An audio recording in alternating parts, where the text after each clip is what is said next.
All right. Good morning and welcome to our Friday interview here in the Modern Military Mastermind. We are streaming live in our Facebook group, but this is also going to be on YouTube. So please hit the subscribe button, invite all your friends, family, dogs, pets, all those cool people who can watch this. But I am really excited about my first guest, honestly, on the way we've restructured this. And what I want to try to do is invite people that are going to provide value. And it's not always who's closing the most loans, who's doing the most transactions, but who I feel like can add value to not only your life, but your business. And those two things, in my opinion, are intertwined because we operate with our families and our business and we try to find that work-life balance. And my guest today, Jackie, is somebody that I've watched from afar, no creepy stalker things, none of that weirdness. But I remember, honestly, and I don't know if you remember this or not, but you and I had a conversation via Facebook Messenger when you first started your brokerage. Oh, I don't remember. Tell me I what know. I I have a mind like an elephant. Okay. So you and I had a conversation and I was like, okay, what is that feeling that you get when you're stepping out into the unknown, something you've not done before? And so we're going to talk a little bit about that today and Jackie's travels through this as a military spouse. I think those lessons are important. That leads her up to where she is today. And she is the broker owner of Realty One Group, Emerald Coast, has created a brand for herself in the Florida Panhandle. And one of the things that I see the porch pictures. It's a good way to build a brand that's recognizable because I think people see that and branding is so important. So welcome, Jackie, to our Friday interview. Thank you for taking time out of your busy schedule to spend some time with us this morning. I'm honored to be here and that you would ask me. So thank you very much. I'm excited about this. So let's get right into it. Alluded to, Jackie is a military spouse. Her husband served in the Air Force. So let's kind of start there. Let's talk about that Matt service a little bit, your travels to the Air Force and what landed you in the Florida Panhandle. So we're actually from the Panhandle. Oh, wow. We're from here, born and raised in Pensacola. And I met Matt the day he got out of his first 4-year commitment. And he was like, I'm done with the Air Force. The Air Force is stupid. I'm going to be a police officer in the Pensacola area. We met, got married a year later. He's a Pensacola Police Department police officer. This is before they were unionized and the income was really low. We had 2 kids and started looking at the expenses, and the Air Force wasn't so dumb after all. Maybe we reconsider that. It was funny. He was security forces his first 4 years and then a city police officer, and he's going back to the recruiting office and he's saying, I want to sign back up in security forces. And the recruiter says, oh, you don't have to be security forces anymore. Congratulations. And he's like, but that's what I want to do. I was lost on this guy. So anyway, we made a commitment at that point that if he were to re-enlist, it was a full commitment all the way to retirement, no questions. Re-enlistment day was an average Tuesday, past the potatoes. And we held to that through 3 moves and 1 more child. So we lived in New Mexico. We were just outside London in Lakenheath, loved that assignment.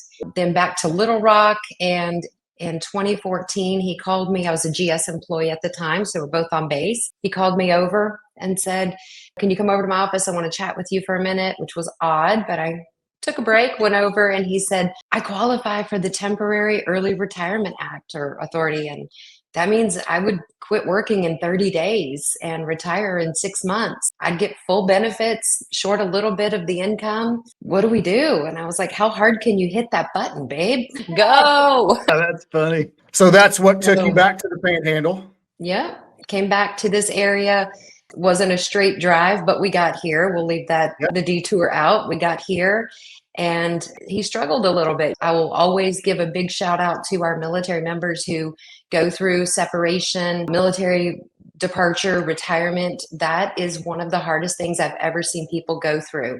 And I stand beside my military spouses, both male and female, to support the military member as they go through that, because you don't know until you do it how hard that is. So anybody going through that, feel free to reach out to me. I will mentor you through that process. It's very difficult. Yeah, it is not easy. It's not. I had a couple of different jobs. Again, military spouses, where are you at? You know what I'm talking about. You take the job. You're going to leave again. You're going to do this. You're going to do that. And there came a point in my career when I'm just, again, taking jobs. And it was, God, I just hate to say it. Like, I just was so unfulfilled, just so I can do more, I can do more, I can do more. And got my real estate license, not knowing anything about real estate. I had no idea what a transaction was, no idea what I was doing. And I'm thankful for that decision for sure, but I Yep. had no idea where it was going. And I love to mentor agents who are new about the flip of a switch moment that will happen if you pursue it. And when you do, oh man, the riches are yours. And not just Yeah. financial, but like fulfillment and feeling like accomplishment and helping other people and being able to mentor other agents and show people what real estate can do for your life because it's Yeah. incredible. And I think in this market too, and we'll get into this just a little bit, but I think getting excited again, getting excited about this business again, because the last few years have been such a blur. But Yeah. now it's okay. Getting excited about what you do and who you serve can completely change the game. Absolutely. And we were saying before, you've got to find praise in the pause when the Mhm. market slows down a little bit. What an amazing opportunity for you to double down on your systems, which is some of the stuff we'll talk about today, is the efficiency and foundational stuff that you really have to have in place to be able to soar when the market changes again. So let's get into that. Right. I mean, I know there's a lot of agents that will watch this live and you know, we're going to share this out to people because I think in this market that we're in, a lot of people haven't experienced something like this. This is new territory. And from my observations and being in this business for 20 years, I've seen what I would consider to be a lack of leadership in those types of areas because most people, and then this is just a fact, they get self-absorbed when it comes to that, right? They don't think about other people. And the one thing that I've watched you do, and I know agents that work in your offices, is that trying to always maintain those connections, right? And we talked about that a little bit before we came live, is connections and keeping those connections in this market because it's easy to get discouraged. It's easy to stray a little bit. So let's talk about some of the things that you do with your agents and some of the things that you walk them through as it relates to that. If I may take a moment to come from a position of why should we listen to her? Again, knowing nothing about real estate at all, I do have a Yep. business degree with a minor in marketing.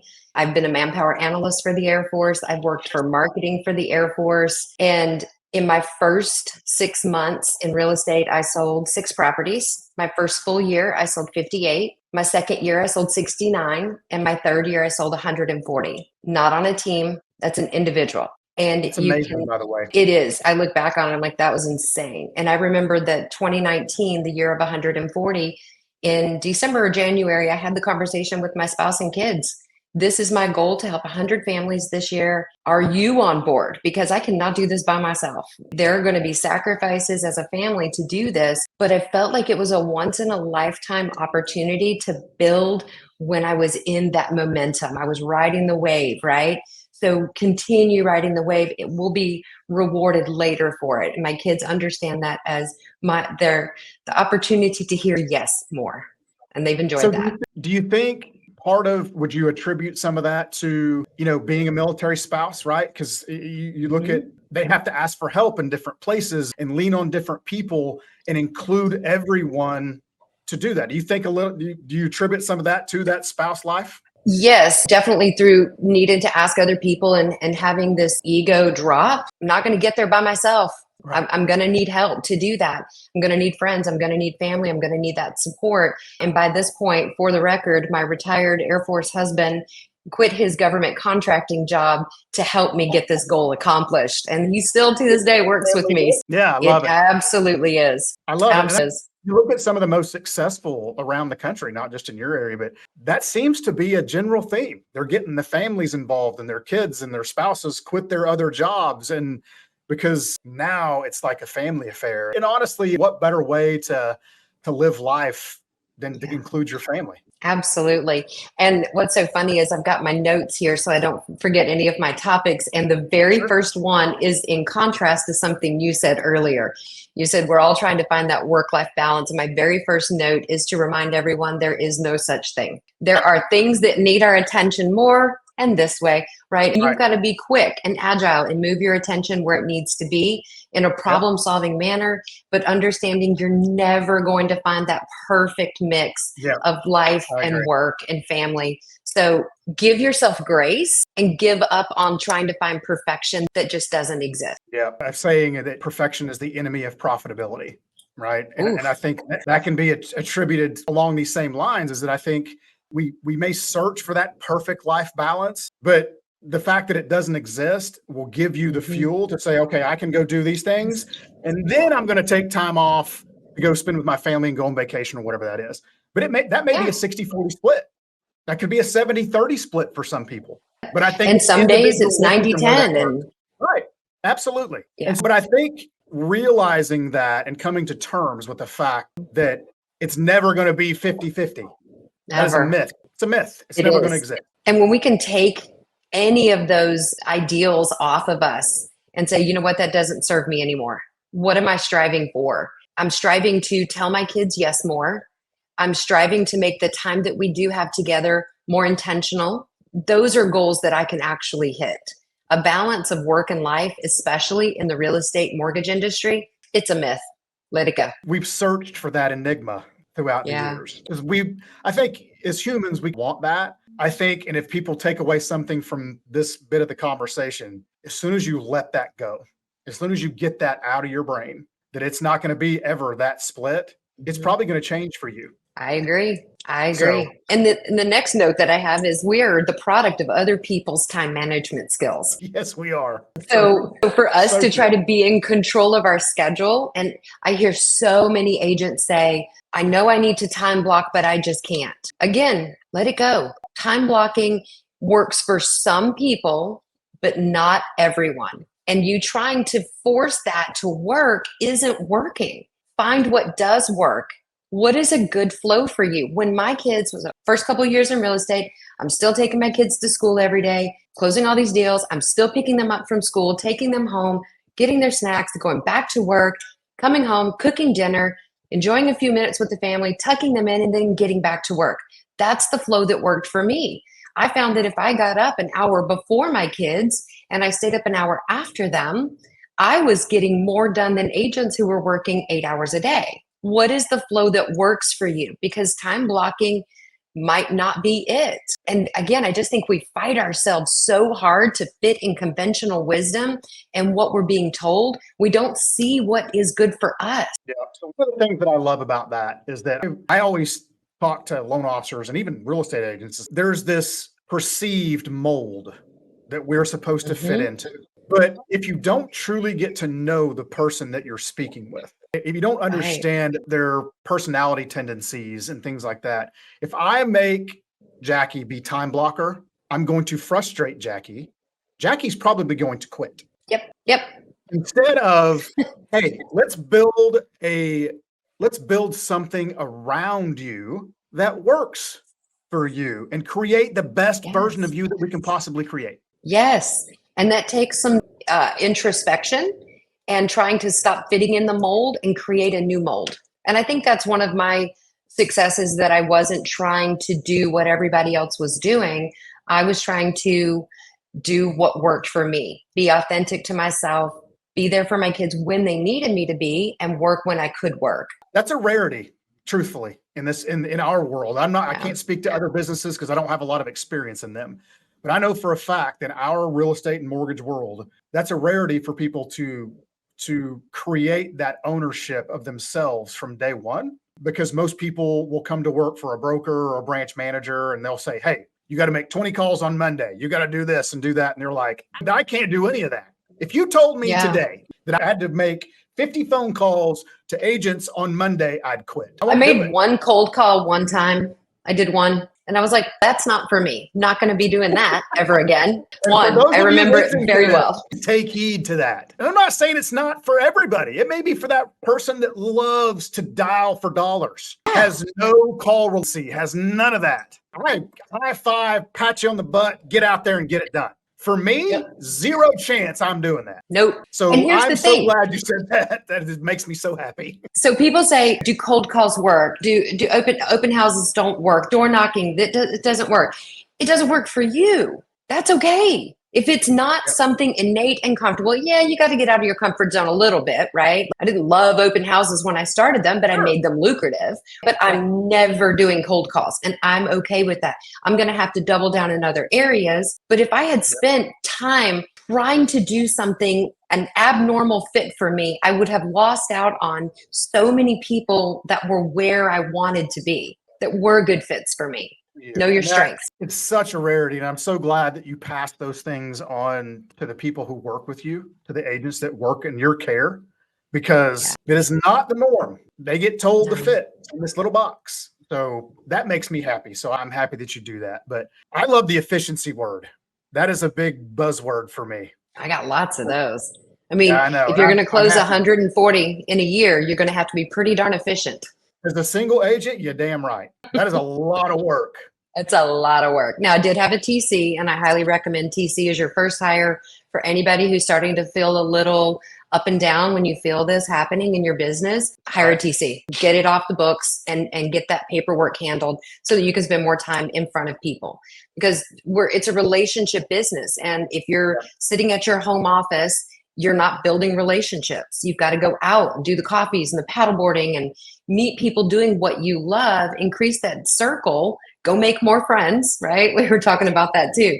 If you're not selling, you need more friends, but you got to be efficient. Write that down. Take that, put it in quotations, stick that on your computer.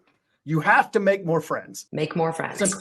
It's connections. Yep. So let's talk about some of the items that I have utilized that have helped me be more efficient in my business so that I don't Love it. get bogged down in daily work. And for those that know me, I'm not perfect. You're going to hear me say a few things that I'm not 100% on, but I am aware of them.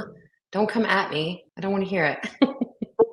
It's always the good thing, you know. My wife always points that out for me, so I don't have to worry about that. She's like, "Oh, you're doing this again." I'm like, "Okay, I'll just back off a Thanks little bit." for pointing it Yeah, out. that's right. All right. So most people come into real estate and mortgage from a W-2 job to a 1099 job, and that's a very hard transition. So first thing I need you to do is recognize that you work for you. Your business is, so I work for Jackie Liberto, the realtor, and she's not always a nice person. She's very demanding.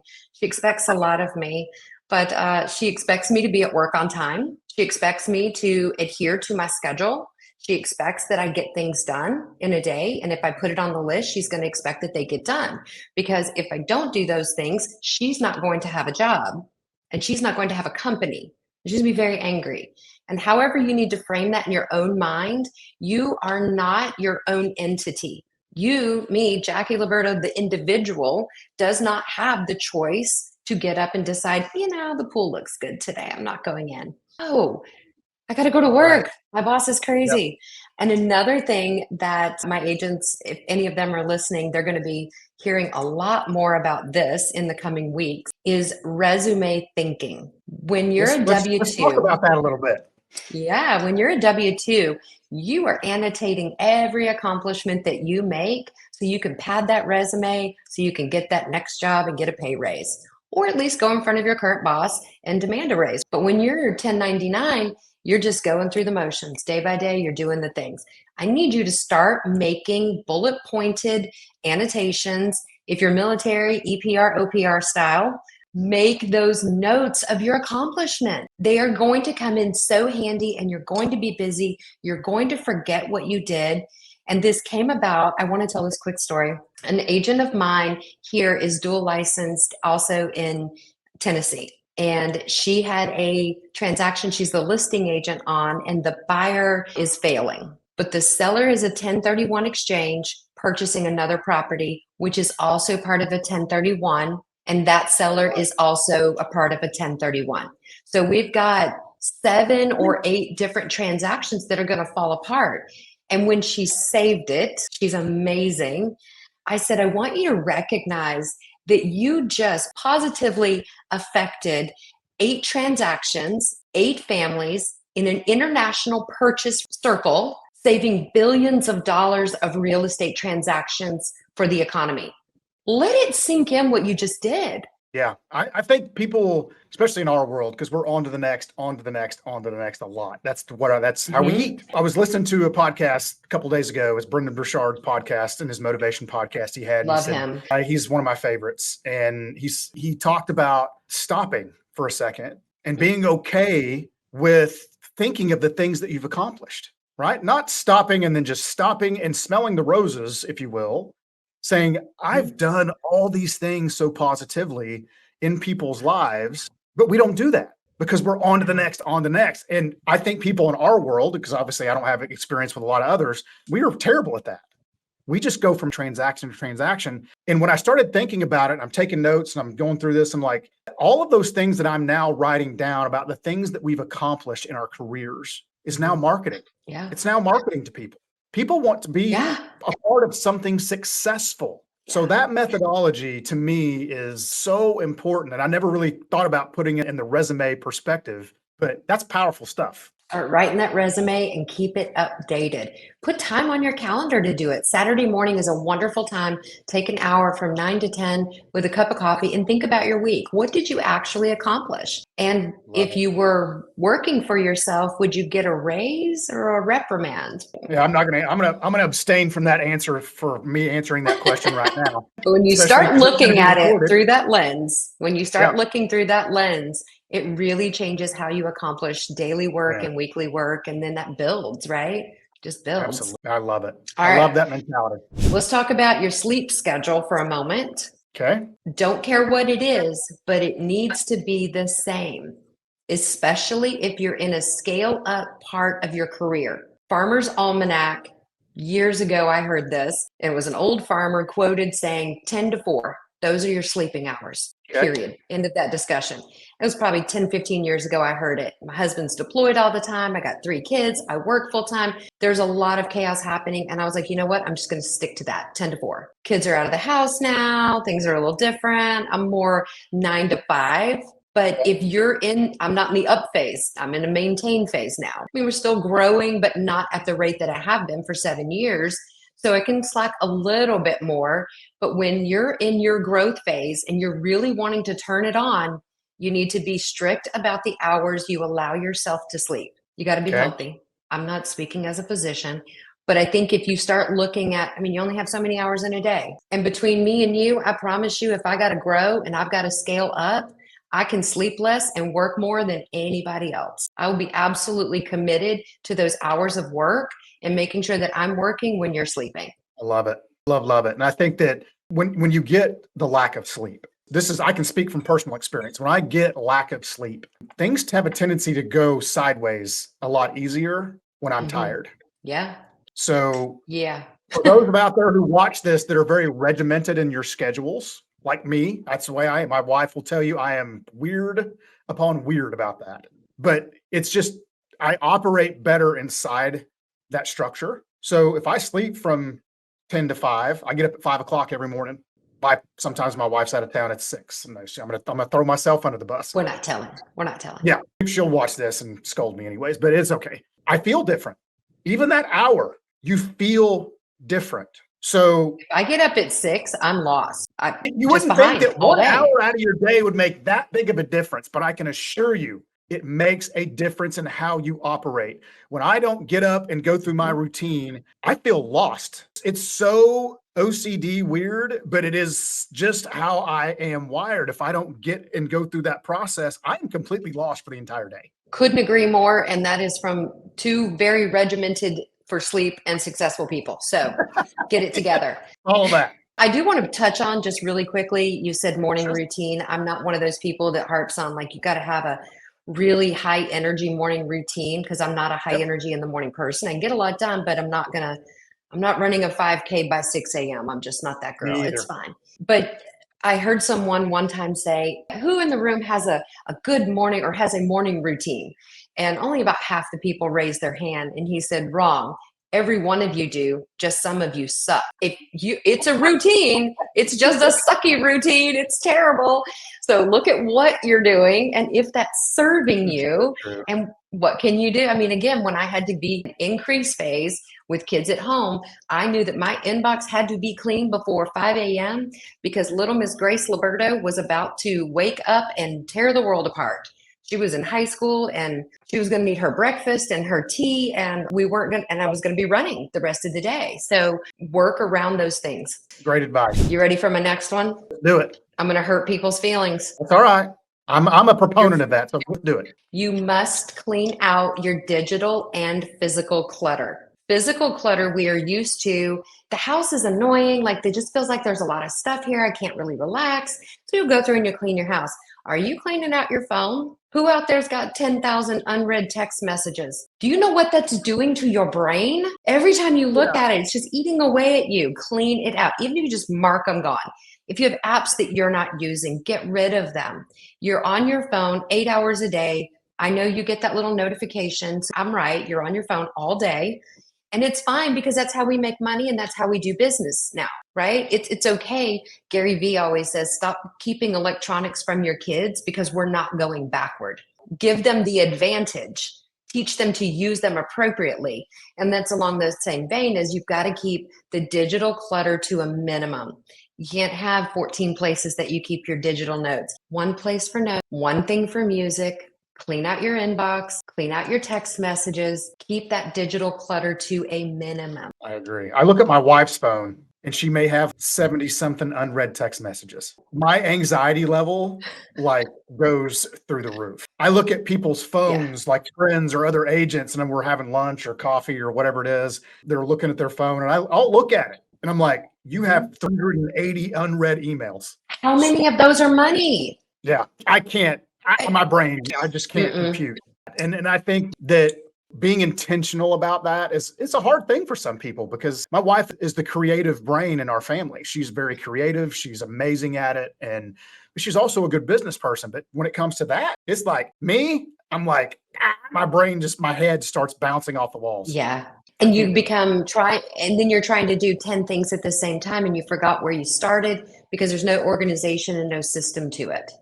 And I think you talked about notes in one place. And I think that's an interesting thing because a lot of people they got 55,000 of these laying around and they have no idea where they keep anything. That's on my list here. I'll cover that. If you're a paper person, you get one notebook. One. It can be fancy. It can be simple. What I use and have used for 7 years is a Mead 5-star 5-subject notebook. Start at the beginning. I use my notes. Every probably 2 weeks, I will combine all of my scribbles into the next to-do list and start marking it off and then clean up those and get to the next list. I have one list on my phone and it is the Task app. Have you ever used this? I have not heard of that. So pay attention to this. Okay. I'm going to blow your mind. So my husband and I came up with this a few years ago. We were both having just a general conversation over a glass of wine. Both of us felt very overwhelmed with all of the things, and we all get there. So we created what's called the battle list, and it's spelled BATDL, but pronounced battle, like you're going to battle. And it stands for the big ass to-do list. Empty your brain into the big ass to-do list. Everything goes on this list. And I think we're all so guilty before you learn this technique and you start using it today because you're just going to love it. I have this list and I've got that list and then I've got one for home and then the kids need this. And then there's like a executive dysfunction paralysis and we stop moving forward with executing because it's just too much and it's not organized the way we want it. You can't organize what you can't handle. Deal with it on paper or on your task list as your big ass to-do list, and everything goes on there. What's really great about the Task Manager app is that it's also in your Gmail. So you can open the right side slider. I can add it to my phone when I'm driving using voice notes. And when I get back to my computer, I've got my to-do list right there next to my email. And you can have multiple lists if you want to organize them better after you put them on paper. So you can just take one. This one says RPR because I want to teach a class on that. So I could maybe edit this note and just move that one item over to a training portal list later. I'm telling you, this task app is the best thing ever, but you've got to perfect and master the big ass to-do list. Get it out of your head.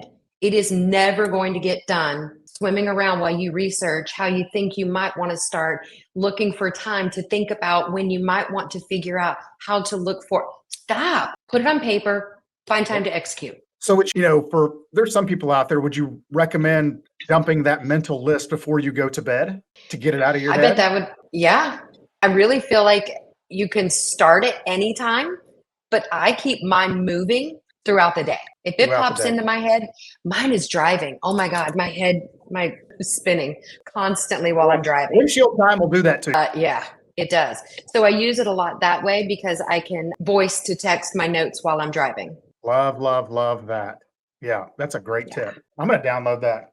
So we're going to start using that. It's a good one. Love it. But if you're a paper person, only one book, only one. I am so guilty of that. I've got 5 or 6 laying on my desk. It's so dumb. I could probably go back and find all kinds of ideas that I forgot about that I wrote down. Yeah, just keep them going. Mark them off, refresh. But if you have them in 10 places, oh my God, and you sticky note people, stop it. Okay, that's all I'm going to say with that. Let's talk about live and die by your calendar. Your calendar can have not only your appointments, but also tasks that need to be accomplished, phone calls that you need to return. And if it's not on the calendar, it doesn't exist and it won't happen. And if you don't stop lying to yourself that you will remember, you're never going to get anywhere. You've got to remember and admit to yourself that you won't remember, and it has to go on a calendar. If it is a timed event, you must put it on the calendar. Raise your right hand and commit today. You will put it on the calendar if it's going to happen. Thank you. Love it. Okay. Love it. I like calendars. I try to do my personal and my professional on the calendar because, we get. Mine's all mixed. Yeah, not that I've ever forgotten to pick up my kid up from school. I'm just saying that's what happens sometimes. Only once or twice. I'll just say that whenever it was in school before we started homeschooling, that was no longer my responsibility. It has happened. It has happened. Yep. Put it on the calendar. Yep. Put it on the calendar. Going through my notes. This one is really big. I hope that most of your people are using Gmail. Gmail is one of the most effective email programs out there. So if you're not, please try to learn it.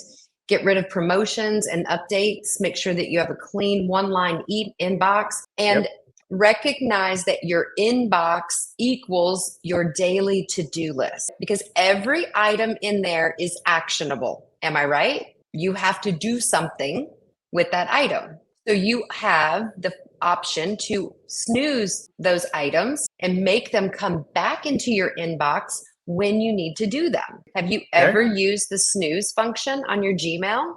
I have not personally, no. I'm going to change your life because take the email that's been in there the longest. You leave it in there because you need to do it, but you don't need to do it today, but you keep staring at it. And now it's become digital clutter. And now it's taking time and space away from things you need to do because you keep looking at it and you're berating yourself just a little bit that you still haven't gotten that darn task done. So click on that, go up to the top, click the snooze button, and then snooze it for the time you're going to put on your calendar to do that task. So when that time comes, the email pops back up and says, hello, I'm available now. Since you've blocked the time to do this task, and then stop letting stuff sit there and bother you all day. I had an agent recently that lost a lead because she didn't see it in her inbox for 24 hours. She had too much digital clutter. And that morning when she got in her inbox, she didn't move, snooze, archive, move through and deal with the things that didn't need to be done today. And that lead got lost. When she reached out, they were like, thanks anyway, we've already talked to someone. And we've all done it. It's happened to everyone. So just recognize that your Gmail is your daily to-do list. If it's not going to get done today, use your snooze function. I promise you it is the most terrifying thing ever the first time you do it because that email is gone. Do you get to set the time that it comes back, or is it a certain time, or you get to set the time that it reappears? Okay. And that is when you need to schedule the appointment on your calendar that you now live and die by of when you're going to do that task. So those two coincide so you can mark it off, be done, and move on. Love it. That's amazing. Love that. And how many hours and hours each of us is wasting by foldering emails. Archive, baby. Everything goes in the archive. Archive is not deleted. Archive is your all mail folder. It's searchable just like everything else. So the time, it's only a few seconds, only a few seconds. How many thousands of times each week are you only spending a few seconds by foldering and looking for the right folder to put something in when it was searchable anyway, if you just archive it? Yeah. No, that's a great point. Yeah. I have those folders in my email, by the way, just so we're all clear. I do too, but I don't use them now. Oh, set up. So go to your Gmail, go to the little wheel, the settings, and turn on your send and archive button. You want to save some real time? As soon as you reply, you hit send and archive, it's sent and gone. It's not in your inbox anymore. No more 2 steps. Now you just do it with 1 step. And it's in your archive, which is your all mail, which is searchable if you need it. Wow. See, that's efficiency. I'm digging that. Hours every week. I'm promising you. Okay. Next one. Yeah, that's crazy. That's no, go ahead. No, it's just when you think about, when you say hours, you're like, okay, I've spent 3 to 4 hours a week screwing with all these things. When you start adding that up, that's 12 hours a month, 144 hours a year that you've just given yourself back, possibly. That's a nice vacation. Ooh, now you're talking my language. Yeah, I like vacations. All right. The next one is going to be on my Gmail as well. This one's really good. Set up a rule that if the email contains the word unsubscribe, it skips your inbox and goes to your unsubscribe folder that you create. And once a week, you clean out that folder. I would imagine that's a lot. You probably get a lot of emails every week. I get probably 200 to 300 a day. Oh my God. That just skip my inbox completely. And I have to still go through them because there are things that get missed, right? One of my agents, I found one this morning, an agent forwarded an email that said, hey, I wanted to make you aware there was a mistake in this email. But the email he forwarded had the word unsubscribe in it. So it does filter everything with the word unsubscribe. So you do have to still maintain it, but it's not a constant all the time, click, delete, checking your inbox in an hour, you got 17 more that are unsubscribes. And you don't want to necessarily unsubscribe to all of them, which that would be a masterclass in patience to sit there and unsubscribe to all of them. But this can help you day one. Right now, today, you can set that up, skip the inbox. Yeah, love that for sure. And then your Gmail, oh God, I can just keep going on Gmail forever. Okay, let's talk about the loneliness of the career. I have to sit alone. I have to work alone. A lot of people work from home when they're in real estate or mortgages. Have you ever heard of body doubling? Have you ever had someone come and sit beside you with their computer and they work next to you while you work and seen how efficient you are when someone's sitting right beside you? I can think of times that I've probably done that, but you feed off of that. Yep. They're working so hard. I better hurry and work harder. My partner, Cora, when we need to really knock out the work, she comes and sits in there and we just job it. And I am so much more intentional and efficient. I'm not flipping over to Facebook. I'm not looking at my phone because she's sitting there and we're working. And it really makes a big difference. So if you have somebody that you work with and you're struggling, get them, tell them, grab your laptop, come sit with me. Let's knock some work out. Don't have to talk to each other, but it's a scientific thing. Look it up, body doubling. It works. Yeah. Looking at myself and other people that I know, we're disjointed these days. Zoom and COVID did that to a lot of people and a lot of businesses. But yeah, I'm the type that feeds off the energy of other people. I know that about myself. Whether it's speaking to somebody on a Zoom meeting or having somebody physically sit next to me doing the things that I'm doing, whether it's an agent, another LO or whatever. It's crazy that you mentioned that. You stop and think about how much more energized you get when you just have human contact. Crazy. Just to have someone with you. And it's a lonely industry, man. It is. I agree with that. I was having a conversation with somebody about that this morning. Is that it's hard to being excited all the time is a hard thing for even the best to do when they feel isolated. It's hard. But when you have conversations that can excite you or that physical getting within arm's length of someone, it's a game changer for people. Most people don't realize that though. I'm so glad that you brought that up because I think there's a lot of people, especially because of the events of the past few years, that felt totally isolated in their work. Get somebody that you trust to come sit with you and get some work done. It'll be changing. I want to talk about that morning routine again, because it was a later note that I had on here. I saw this from Mel Robbins, and it has been hugely helpful for me. So she's the 5, 4, 3, 2, 1, make movement before your brain has a chance to talk you out of it. How about when your alarm goes off? If you're a snoozer, everybody tells us don't get on your phone within the first hour of your day, reset your brain. And if that works for you, that's great. That does not work for me. I like my snooze. This tip was to grab your phone and turn it on and check your notifications immediately. I have not one time since I started doing that hit a snooze. As soon as I touch my phone, I turn off my do not disturb and I see my messages, and now my brain is awake enough for me to not snooze, right?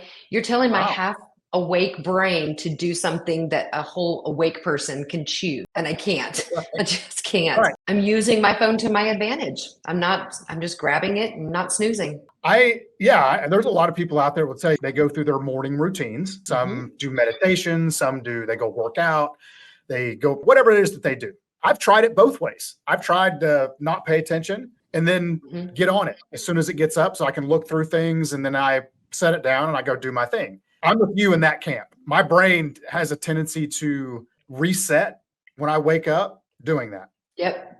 So But stop. that's not for Again, everybody. I work mean, what works. not everybody's built the same. We're not all alike. And I think Nope. putting everybody inside that box to me is a dangerous thing. And I think the words that we choose to use in that, because there's some of these so-called gurus out there that will say, the only way to live a positive life is to do X. Come on. You're the only one on the planet that's figured it out. Find out what works for you. Stop trying to be everybody else. Love it. Love that.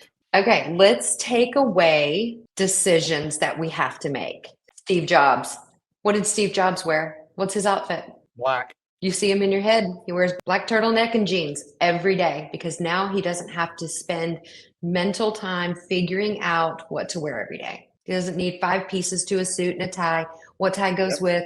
Again, you get decision fatigue. I have one set of gold jewelry and one set of silver jewelry. It depends on what my outfit is for the day. I've removed those decisions for me. That's huge. And so if you Even think about something- throughout your day, you're doing the same things. Go ahead. Yeah. No, even if something is what we perceive to be minuscule, right? That decision that day, it's still taking up your mental capacity. It's still taking up your acuity, your brain space. And I don't know that I intentionally did it, but Jason's a t-shirt guy. So he wears these about every day. And that's it. I got a whole stack of them and I go through them and they go in the washing machine. Doesn't that make your life so much easier than it was when you got up and got dressed for a corporate job or something else where you were thinking about that every single day? I wore those suits every day in a past life. I had to look, okay, this shirt and that tie and this thing and the other thing. But to not have to do that, and I never really thought about it taking up my mental space because it was just like secondhand.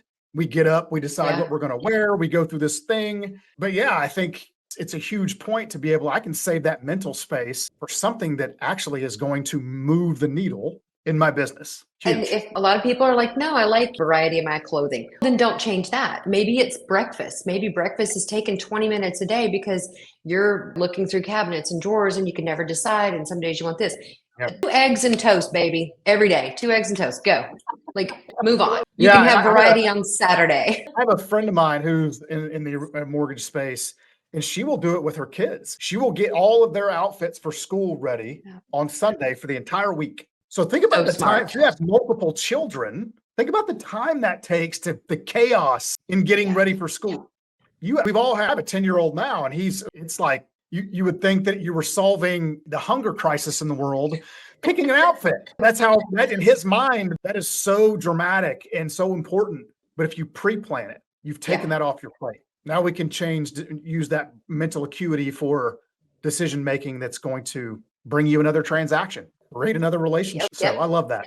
Love it. And love this it. is not on my list, but it does it brings up this point, and I bring it up to especially moms. But if anybody who has kids, you do not have to fold socks. Sorry. 2-year-olds can find 2 socks that match, and God help them if they don't match. You know what? They're still going to live a successful life. If you fold another sock, I'm coming after you. Stop it. Stop folding socks. Those little things like that add up over time. We might see it as, oh, it's just one little thing. But when you take that thing plus the clothes, plus your clothes, plus the dinners, plus the everything, how many hours of brain power have you taken to make those decisions? A lot. You've probably created a lot of stress in your life for something that doesn't need to be stressed about. Yeah, it's doesn't unnecessary. even matter. Even if you don't make a business decision, you just give yourself those hours back of your life. You might feel better just, you might feel better. Your physiology is going to change because you're taking stress points out of your life. Now, I'm not a doctor either, but I am convinced that the stress that we make changes our physiology because mental stress is worse than physical. That's my opinion. Way worse. And So go I for a love to walk hear your that. stupid mental health. And I think that people don't talk about that enough. That's my opinion, right? We're the hustle, the grind, all these different things, but we don't talk about the mental stress that we create for ourselves having an effect on our bodies over time.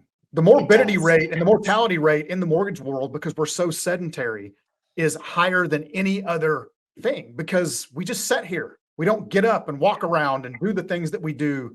We just sit here like bumps and become fat, lazy, and alcoholics. Truthfully. They make standing desks and walking pads. If you're sitting at a desk all day long, you need to invest in a walking pad and a stand-up desk. Literally do it today. Take care of yourself. Amazing. I love it. And you have to. There's only one of us. We only get one shot at this. Unfortunately, I haven't figured out how to clone myself yet. So when that happens, we'll change that. But right now, it's just me. And none of us are promised more time. So take care of you. That's true. 100%. Agree with you. All right. What else? Any pearls of wisdom that Jackie has? Text replacement shortcut. Your email address, your signature block on text messages, your intro, a elevator pitch. All of those things need to be in your auto text replacement. So I use like QWERTY replaces to a long paragraph about, hi, my name is Jackie and I'm a real estate agent in the Florida Panhandle. I would love to help you and your family transition, blah, blah, blah. Anything that you're going to type more than once, especially in a conversion or lead generating way, needs to be an auto text, shortened up, repeat. Same for your Gmail templates. Use those extensively. I just got you guys like a whole month of time. There's no way you can't sell more. No way. Into those little tasks like you've described through this. If we think about, okay, if I can automate this process, or we hire that transaction coordinator to take some of those things off of our plate, that gives us more time to sell because our one job is to create relationships that create deals. That's it. Yep, that's it. And if you take the hours a month in a 30-day period, you could give yourself back 10 to 15 to 20 hours a month by doing the things that you've laid out in this almost hour that we've been talking. Think about that for people who are watching this. Think about the fact that you could give yourself 15 to 20 hours a month. What can you do with that? I imagine you could get a goal for what you can accomplish, because if you just become more efficient without a related goal to that extra time, you're just going to be more busy. You're going to find ways to backfill that time instead of actually doing what you created that time for. So be intentional about it. I'm assuming that you work through with your agents when you guys are doing your planning sessions, those things, correct? These are things that I talk about nonstop. Like I just recirculate these same things over and over again. The nature of real estate is such that with agents, and I'm sure mortgage is the same, there are always new people entering the market, and there are people transitioning from first year to accelerated sales, and different points in their career, they'll hear a different piece of that they need to now implement. And that was about half of my list. So there's so many. Maybe one of these days we'll get together and cover the other half, but I can't thank you enough for sharing your wisdom and your time, especially because I know you are a very busy person.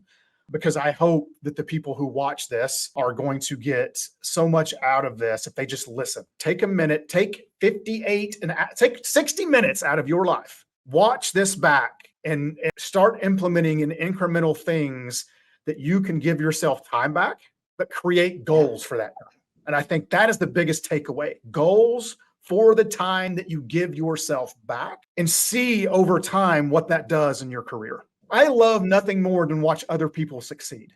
That is my greatest joy in life, is to watch people and watch how they apply these different things in their life and in their business and see how it changes. And I think that's the greatest gift that we can give people. I appreciate your time and your wisdom more than you could possibly imagine. So it'll be played live in our Modern Military Mastermind group. If you are on, please reach out, join the group. We're going to start hosting these at least once a month with various people all around the country, because there's so many people out there. So they're smart people, way smarter than I am. They're going to add value to you in such a way that I promise you, if you just pay attention, it will change the way you think, which will change your life. And that's what we're here to do. So Jackie, thank you so much. We appreciate you so much. And we'll be in touch very soon. Have a great day. Take care. Thank you. You too. All right. Bye.